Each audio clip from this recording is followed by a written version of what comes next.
राधे राधे मित्रों, देखिए आज एक पुस्तक दिखा रहा हूँ मैं आपको कहानियों की। यहाँ आप देख सकते हैं, टाइटल है चौकी कहानियाँ। कोड संख्या है 147 और गीता प्रेस गोरखपुर की तरफ से ये पुस्तक आती है। देख सकते हो कुछ इस प्रकार से मोटाई है और बच्चों के लिए काफ़ी अच्छा साहित्य हो सकता है। अभी एक आध कहानी पढ़ेंगे भी इसमें कि किस प्रकार से कहानियाँ हैं। और यहाँ देख सकते हो पहला पृष्ठ कुछ इस प्रकार से है और बच्चों के लिए गीता प्रेस की काफ़ी ज़्यादा किताबें हैं जो आप बच्चों के लिए कहानियों के रूप में पढ़ा सकते हो। 12 रुपये मात्र इसका मूल्य है और मुद्रण की बात की जाए तो संवत 2077 तक 19 लाख से ज़्यादा प्रतिलिपियाँ छप चुकी थी। यहाँ देख सकते हो नर्म निवेदन दिया गया है प्रकाशक महोदय की ओर से, जो कि अगर पढ़ें तो देख सकते हैं छोटे बालक बालिकाओं के लिए ऐसी कहानियाँ होनी चाहिए जो छोटी रोचक सरल भाषा में लिखी गई हों, जिनके पढ़ने से मनोरंजन के साथ ही विविध विषयों की जानकारी बढ़ती हो तथा जीवन को पवित्र बनाने के लिए प्रेरणा मिलती हो।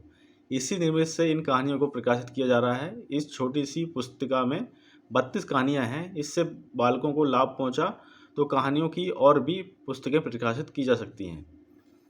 तो इस तरह से जो है कहानियों के विषय में ये प्रकाशक महोदय का निवेदन था। विषय सूची देख लेते हैं क्या क्या कहानियाँ हैं।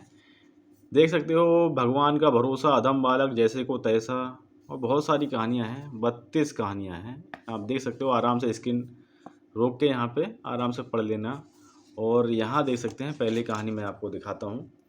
चौकी कहानियाँ यहाँ से प्रारंभ हो रहा है। पहली कहानी यहाँ से है भगवान का भरोसा। थोड़ी पढ़ लेते हैं कहानियाँ, 2 पेज की कहानी है तो हम भी पढ़ लेते हैं, आप भी पढ़िए। देखिए, जाड़े का दिन था और शाम हो गई थी। आसमान में बादल छाए थे। एक नीम के पेड़ पर बहुत से कौवे बैठे थे। वे सब बार बार काँव काँव कर रहे थे और एक दूसरे से झगड़ भी रहे थे। इसी समय एक छोटी मैना आई और उसी नीम के पेड़ की एक डाल पे बैठ गई। मैना को देखते ही कई कौवे उस पर टूट पड़े। बेचारी मैना ने कहा, बादल बहुत हैं, इसलिए आज जल्दी अंधेरा हो गया है। मैं अपना घोंसला भूल गई हूँ, मुझे आज रात यहाँ बैठे रहने दो। कौओं ने कहा, नहीं, ये पेड़ हमारा है, तू यहाँ से भाग जा। मैना बोली, पेड़ तो सब भगवान के हैं। इस सर्दी में यदि वर्षा हुई और ओले पड़े तो भगवान ही हम लोगों के प्राण बचा सकते हैं। मैं बहुत छोटी हूँ, तुम्हारी बहन हूँ, मुझ पर तुम लोग दया करो और मुझे भी यहाँ बैठने दो। कौओं ने कहा, हमें तेरी जैसी बहन नहीं चाहिए। तू बहुत भगवान का नाम लेती है तो भगवान के भरोसे यहाँ से चली क्यों नहीं जाती? तू नहीं जाएगी तो हम सब तुझे मारेंगे। कौवे तो झगड़ालू होते ही हैं। वे शाम को जब पेड़ पर बैठने लगते हैं तब आपस में झगड़ा किए बिना उनसे रहा नहीं जाता। वे एक दूसरे को मारते हैं और काँव काँव करके झगड़ते हैं। कौन कौवा किस टहनी पर रात को बैठेगा, ये कोई झटपट तय नहीं हो पाता। उनमें बार बार लड़ाई होती है। फिर किसी दूसरी चिड़िया को वे अपने पेड़ पर तो बैठने ही कैसे दे सकते हैं। आपस की लड़ाई छोड़कर वे मैना को मारने दौड़े। कौवों को काँव काँव करके अपनी ओर झपटते देखकर बेचारी मैना वहाँ से उड़ गई और थोड़ी दूर जाकर एक आम के पेड़ पे बैठ गई।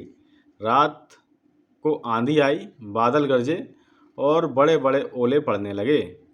बड़े आलू जैसे ओले तड़ तड़ भड़ भड़ बंदूक की गोली जैसे पड़ रहे थे। कौवे काँव काँव करके चिल्लाए और इधर से उधर थोड़ा बहुत उड़े, परंतु ओलों की मार से सब के सब घायल होकर जमीन पर गिर पड़े। बहुत से कौवे मर गए। मैना जिस आम पर बैठी थी उसकी एक मोटी डाल आंधी में टूट गई।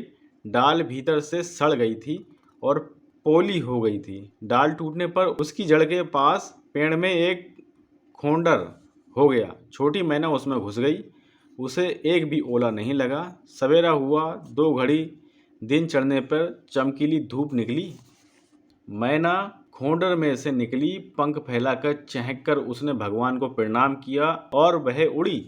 पृथ्वी पर ओले से घायल पड़े हुए कौवों ने मैना को उड़ते देखकर बड़े कष्ट से कहा, मैना बहन, तुम कहाँ रहीं? तुमको ओलों की मार से किसने बचाया? मैना बोली, मैं आम के पेड़ पर अकेली बैठी थी और भगवान की प्रार्थना करती थी। दुख में पड़े हुए असहाय जीव को भगवान के सिवा और कौन बचा सकता है?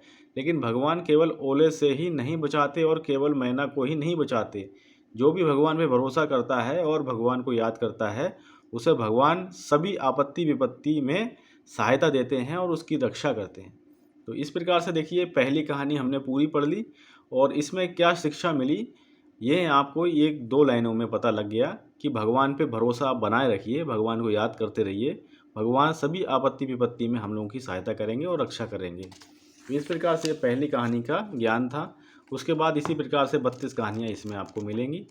और पृष्ठ मैं आपको बता देता हूँ, अंतिम पृष्ठ आपको 80 नंबर पृष्ठ जाते हैं तो 80 नंबर पृष्ठ इसमें मिल रहे हैं पुस्तक में और 12 रुपये की मात्र पुस्तक है। चौकी कहानियाँ है, कोड नंबर 147 है। तो इस तरह से इसमें कहानियाँ आपको मिल जाती हैं। तो मित्रों, अगर आप हमसे जुड़ना चाहते हैं तो चैनल को सब्सक्राइब कर सकते हैं। मिलते हैं और किसी ज्ञानवर्धक वीडियो के साथ में। ख्याल रखें अपना, एक बार प्रेम से बोलेंगे, जय श्री राधे।